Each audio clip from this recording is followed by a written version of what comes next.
In this video, I'm going to run through my top 10 coolest small camera gadgets for 2021 going into 2022. You might be surprised by what appears and in which order I put them in. Alright, let's get into it as I go through the 5 that didn't make it into my top 5, and then we'll run down the top placings in reverse order. And I'm going to be a bit loose in my definitions so I can make sure this maybe prompts you to think about a few cameras that wouldn't immediately spring to mind. In no particular order, let's kick off with the Insta360 ONE R. It's been around a while now, but it's still a solid choice for those looking to get into 360 photography and video, but also want a solid standard action camera option too. The twin edition comes as a modular camera. That's right, you can swap out the 360 camera module for the 4K included option too. Now you can get more resolution these days with the new GoPro, but for most purposes 4K is just fine, and you get the flexibility of the 360 module too. Now, I'm not a big fan of shooting with a cage these days, but you need it to keep the camera waterproof, and it keeps the camera module, processing module and screen tightly locked together and watertight along with the base battery platform. The best thing about the Insta360 series of cameras, you'll see a couple more in this list, is the software that you get to process the video. Yes, they produce innovative hardware, but it's the usability of their app that really sets their cameras apart and forces you to consider them as a really good option. The app and how it works with the ONE R is no exception. It's just great. Next, let's talk about the iPhone 13 Mini. I know, it's not just a camera, it's way more than that. But the advances in computational photography and videography, like in the new cinematic mode, that this small phone is capable of means that this phone and the camera it contains really might be all you need. With all the new iPhones, the videos you take will be next level. And one of the most exciting new features shared across all the iPhone 13 and iPhone 13 Pro models is cinematic mode.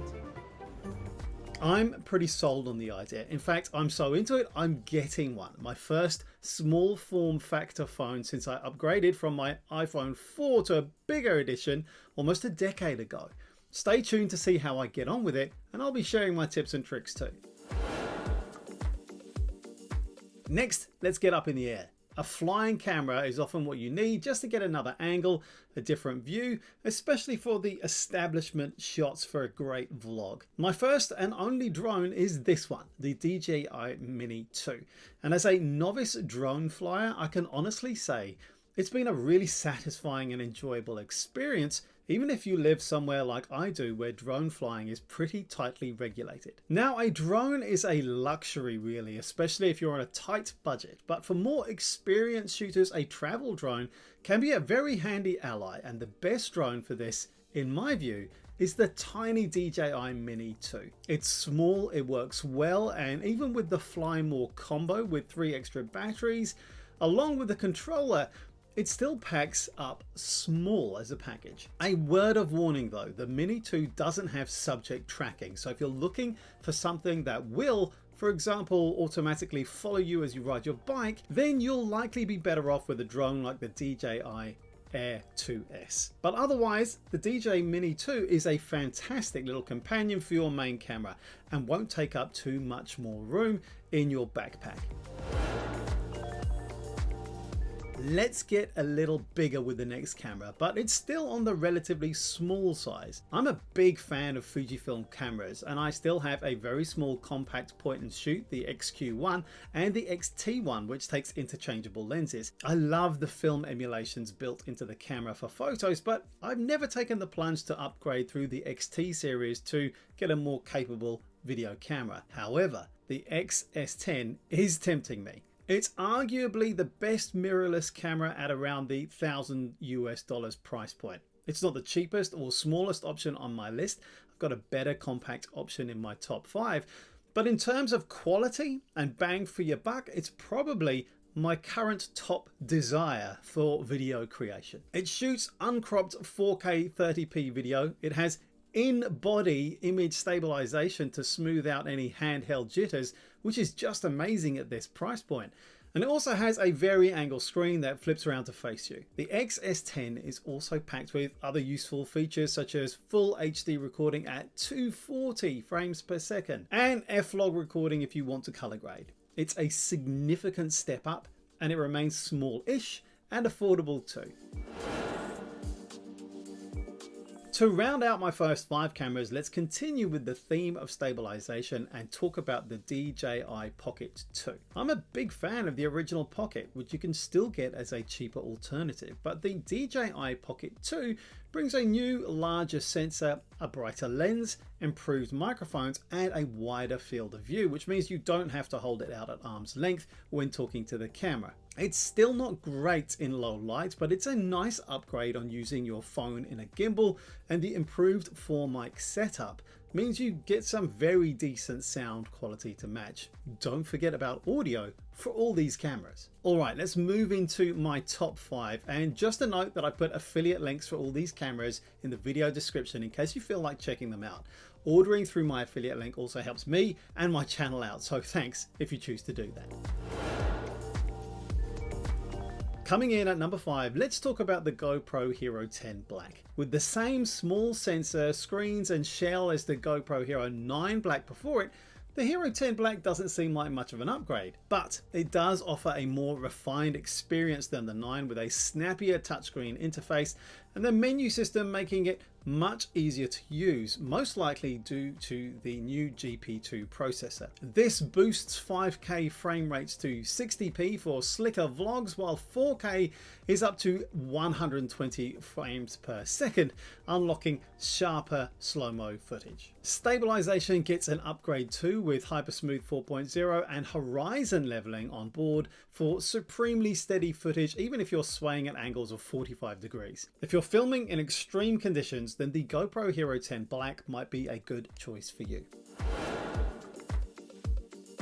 Next, at number 4, let's talk about the DJI Action 2. Here's a modular camera that can be used as a single module, which is a difference from the ONE R I mentioned earlier. If you want to see yourself in the frame while recording, you'll need to go for its dual screen combo bundle, which includes an extra magnetic module that snaps onto the base block and gives you a front-facing screen. The benefit of the Action 2's modular design is that you can always remove this and turn it back into a wearable 64-gram camera. Despite its small size, the Action 2's camera actually contains a larger 1/1.7-inch sensor than the one on the GoPro Hero 10 Black. On its own, this camera module is also waterproof down to 10 meters, although it's worth bearing in mind that the additional modules like the touchscreen module aren't waterproof without a case. And it's also noting that adding modules also improves the audio quality greatly. Now, there have been reports of overheating and some issues with storage capacity, but if you are after 4K footage